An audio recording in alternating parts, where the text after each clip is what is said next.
When performing a rewire and encountering pre-existing raceways in the attic, the National Electrical Code, specifically Section 334.23 A1, mandates that all conductors must be replaced whenever a raceway is extended, altered, or repaired.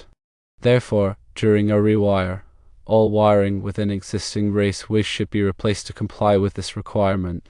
Regarding the minimum securing distance for wiring in an attic, the National Electrical Code Section 334.30 A1 stipulates that non-metallic sheath cables, such as Romex, must be secured within 12 inches of every cable support, including attic openings. This ensures the wiring is properly supported and prevents strain on connections. As for bathroom exhaust fans without proper venting, National Electrical Code Section 410.12 it clearly states that exhaust fans must be equipped with a means for exhausting directly to the outdoors.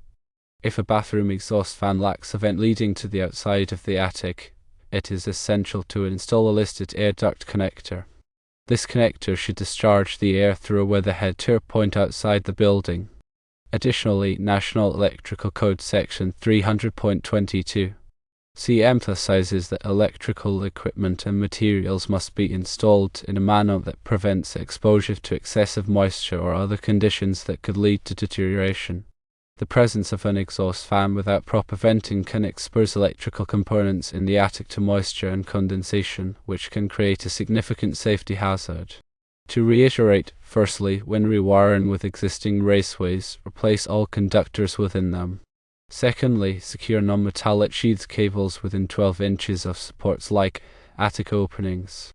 Thirdly, ensure bathroom exhaust fans vent directly outdoors, using a listed air duct connector if needed. Let's delve deeper into the implications of these National Electrical Code requirements. When replacing wiring in existing raceways, it is not sufficient to simply pull new wires through the old raceways. The entire wiring system within that raceway must be updated to meet current code standards. This ensures that the wiring is compatible with modern electrical loads and that any potential hazards associated with the old wiring are eliminated. Failing to replace the wiring in its entirety could lead to a situation where the new wiring is compromised by the old wiring or where the old wiring creates a fire hazard. Regarding the minimum securing distance for wiring in attics, it is important to note that the 12-inch rule applies to all cable supports, not just attic openings. This means that any point where the cable is supported, such as a staple or a cable tie, must be within 12 inches of another support. This requirement is designed to prevent the cable from sagging or becoming damaged over time. If the cable is allowed to sag, it could come into contact with other objects in the attic, such as insulation or ductwork, which could create a fire hazard. Furthermore, if the cable is not properly supported, it could be damaged by rodents or other pests. In the case of bathroom exhaust fans without proper venting, it is essential to understand the potential consequences of moisture buildup in the attic. Moisture can lead to the growth of mold and mildew, which can create health problems for the occupants of the building. Moisture can also damage the building's structure, leading to rot and decay. In addition to these problems, moisture can also create a fire hazard by corroding electrical components. Therefore, it is crucial to ensure that all bathroom exhaust fans are properly vented to the outside of the building. If it is not possible to vent the fan directly to the outside, a listed air duct connector must be used to discharge the air through a weatherhead. A weatherhead is a device that is designed to prevent rain and snow from entering the ductwork. It is also important to ensure that the ductwork is properly sealed to prevent air leaks. Air leaks can reduce the efficiency of the exhaust fan and can also allow moisture to enter the attic. It's worth noting that while National Electrical Code Section 334.30 A1 specifies securing within 12 inches, local jurisdictions might have stricter requirements. Always consult local amendments to the National Electrical Code for the specific area. Moreover, the type of fastener used to secure the cable matters. Ensure the fasteners are designed for the cable type being used, e.g., Romex staples for non-metallic sheath cable, and that they are installed in a way that does not damage the cable's insulation. Damaged insulation can lead to short circuits and ground faults, creating safety hazards. When dealing with bathroom exhaust fans, consider the airflow rate of the fan. The fan should be sized appropriately for the size of the bathroom to effectively remove moisture and odors.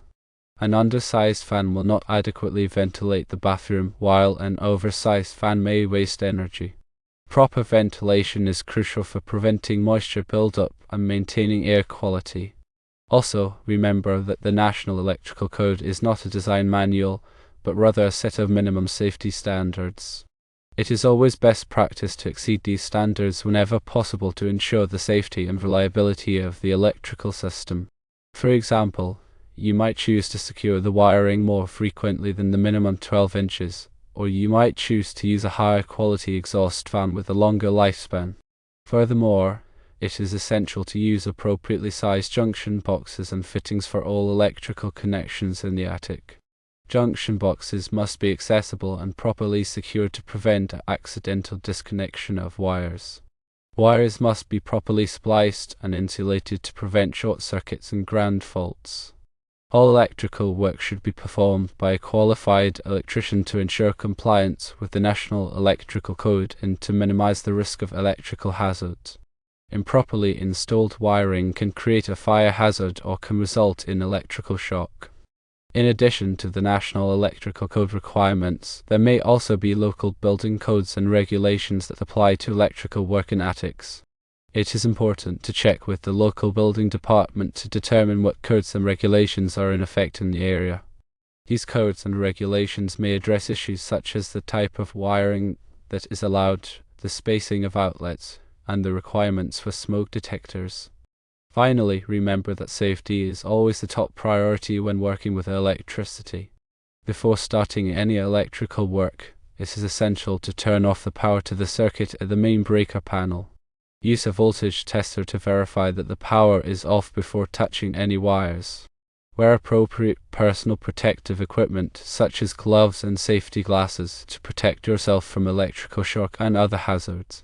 If you are not comfortable working with electricity, it is best to hire a qualified electrician to do the work for you. It's crucial to also ensure proper insulation around any recessed lighting fixtures in the attic. These fixtures can generate a significant amount of heat, and if they are not properly insulated, they can create a fire hazard. Use insulation that is specifically designed for use around recessed lighting fixtures.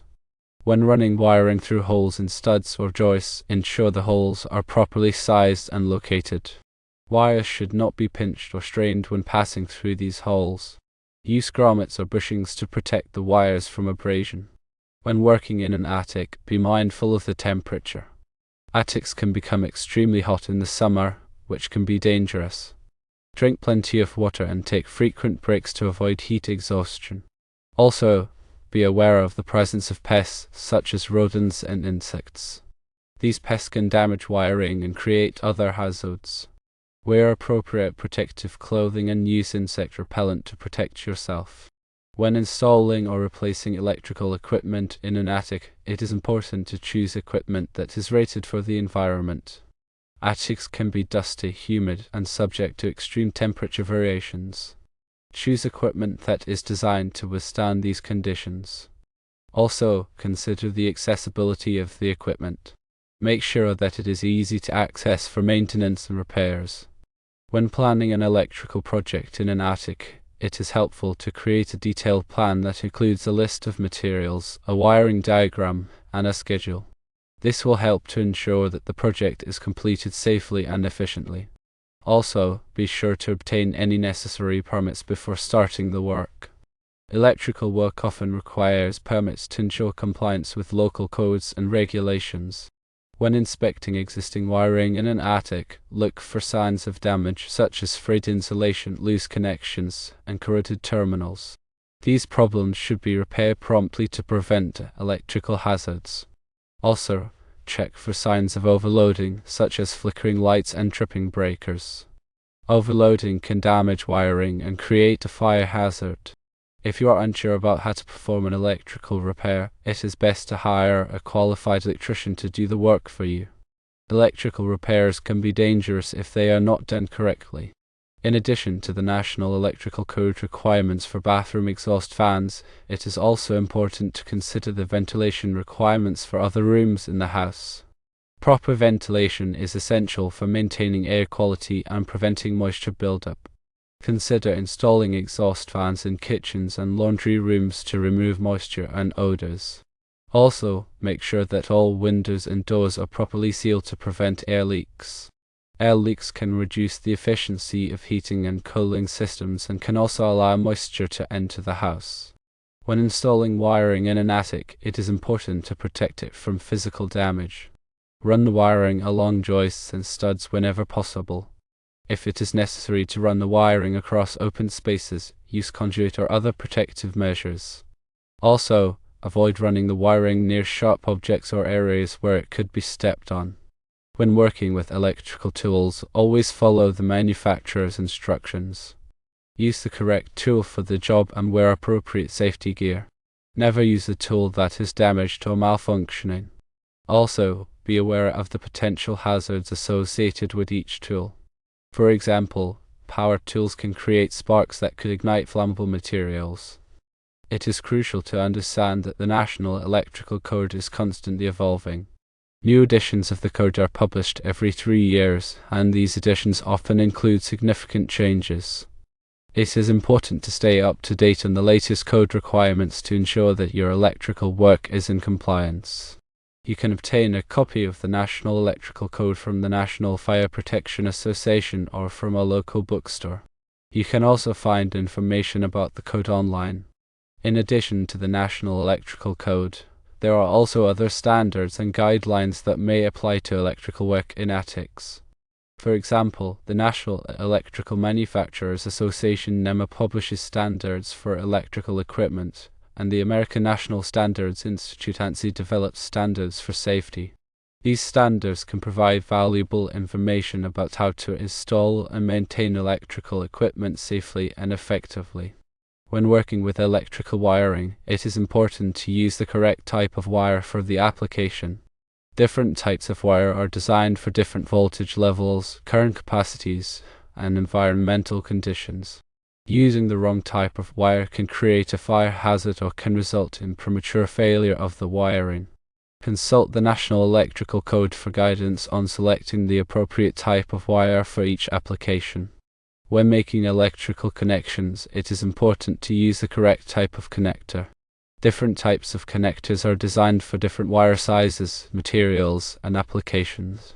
Using the wrong type of connector can result in a loose connection, which can create a fire hazard or can result in intermittent power outages. Consult the National Electrical Code for guidance on selecting the appropriate type of connector for each application. When labeling electrical circuits, it is important to use clear and accurate labels. The label should identify the circuit breaker or fuse that controls each circuit. This will make it easier to troubleshoot electrical problems and to prevent accidental disconnection of power. Use a permanent marker or label maker to create the labels. When storing electrical materials, it is important to keep them in a dry and secure location. Moisture can damage electrical materials and create a safety hazard. Also, keep the materials out of reach of children and pets. When disposing of old electrical materials, it is important to follow proper disposal procedures. Some electrical materials contain hazardous substances that can contaminate the environment. Contact your local waste management agency for guidance on proper disposal procedures. When working with electricity, it is always best to err on the side of caution.